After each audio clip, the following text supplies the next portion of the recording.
semuanya, kembali lagi bersama saya Puja di channel Rais Buryete. Jika channel ini bermanfaat jangan lupa klik like, komen dan subscribe karena subscribe itu gratis.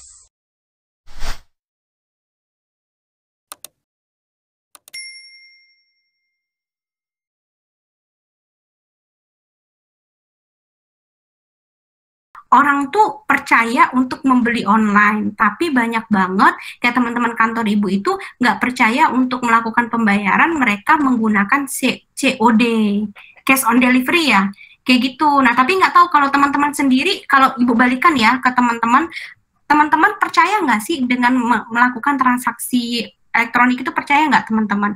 Nggak, kalau misalnya ibu sih ya percaya-percaya aja, kalau misalnya seandainya ya udah ditipu ya udah gitu loh, ya mau gimana lagi gitu.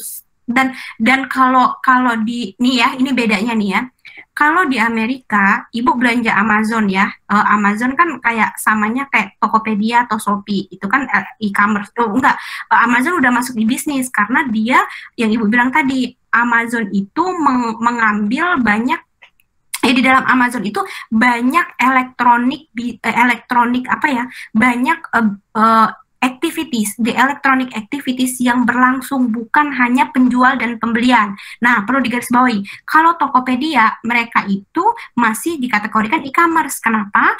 Karena Tokopedia itu dia itu sebagai platform untuk penjual dan pembeli itu bertemu nih ya, teman-teman harus pahamin ini ya.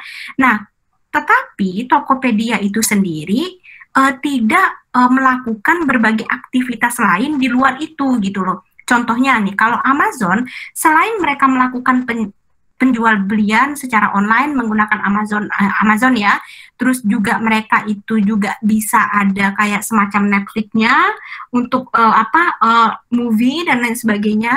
Terus juga Amazon itu juga bisa penyewaan buku secara online, itu bisa juga.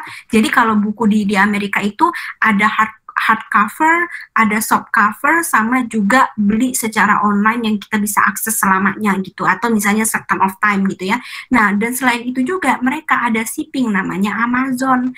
Jadi dengan Amazon Prime kita bisa melakukan shipping. Jadi kalau di Indonesia kan Tokopedia, Shopee masih menggunakan third party company-company lain untuk melakukan shipping kan. Misalnya ada GNT, ada apa namanya istilahnya itu Tiki, JNE, Pos Indonesia, apalah dan lain sebagainya. Nah, sedangkan kalau Amazon itu mereka ada shipping sendiri. Dan selain itu juga Amazon ada yang dinamakan AWS atau Amazon pokoknya itu web service, atau pokoknya dia itu web cloud service. Jadi mereka menyediakan storage secara cloud, cloud untuk orang yang mau membeli cloud mereka secara online. Jadi men-store data mereka secara online. Kayak kalau biasanya kalau di Apple, kalau teman-teman pakai iPhone itu bahasanya iCloud gitu dan sebagainya. Nah, jadi banyak banget aktivitas yang dilakukan secara elektronik. Makanya yang ibu bilang tadi, Amazon itu masuk ke dalam kategori e-business, bukan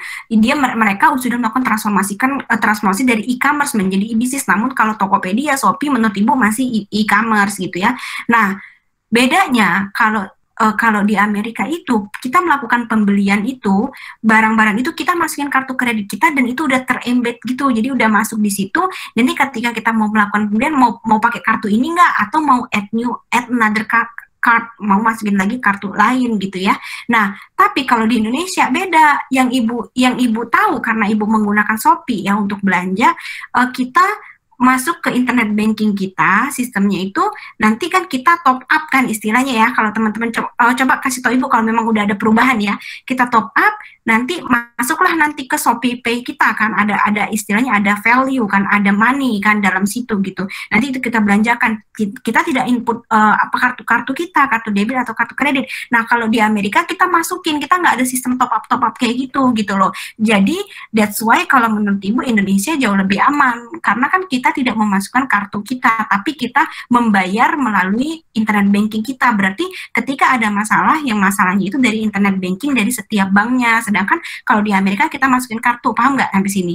Nah, jadi kalau menurut ibu, kalau berbicara tentang tingkat kepercayaan, wajar kalau misalnya banyak banget orang Indonesia itu sekarang tuh udah banyak banget trust gitu loh. Jadi mereka banyak banget percaya dengan dengan menggunakan atau melakukan transaksi secara elektronik gitu. Jadi karena mereka itu tidak memasukkan kartu-kartu mereka dan identitas mereka itu kepada third party platform, tapi mereka itu mentransfer uangnya ke dalam akun yang memang yang mereka punya di setiap e-commerce yang mereka miliki gitu loh, yang mereka login. Jadi kalau misalnya Ibu ingat tuh, kalau misalnya mau pakai Gojek kan, nah itu kan ada istilahnya boleh masukin kartu atau boleh top up. Nah kan mungkin lebih amannya kita tinggal top up aja, atau misalnya Grab juga kan kalau nggak salah kan kita top up dan lain sebagainya gitu, nggak bisa ada opsi tidak memasukkan kartu. Nah sedangkan di Amerika nggak bisa kayak gitu. Dan satu lagi, kalau teman-teman naik Gojek atau Grab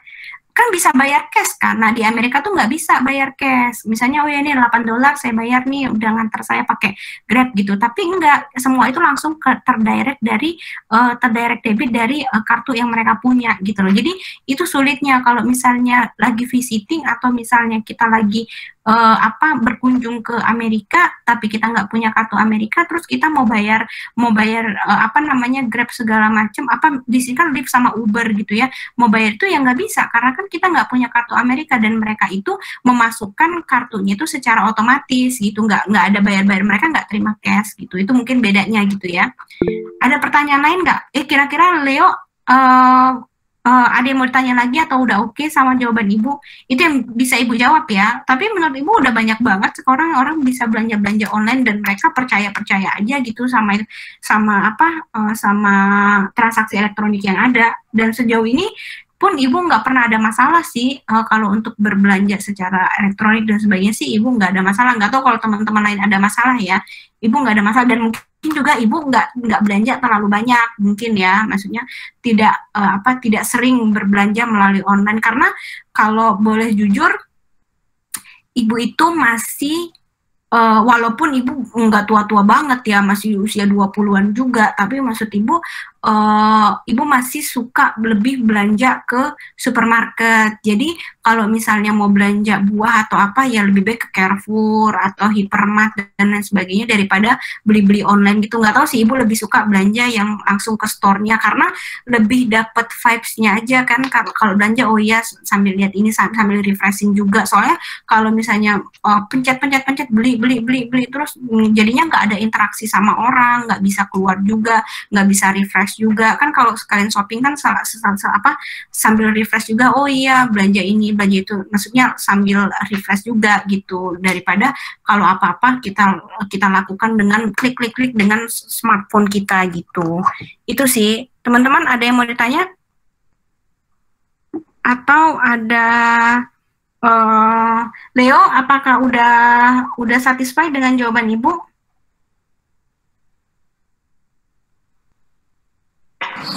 Siap, udah Bu. Ada yang mau tanya lagi?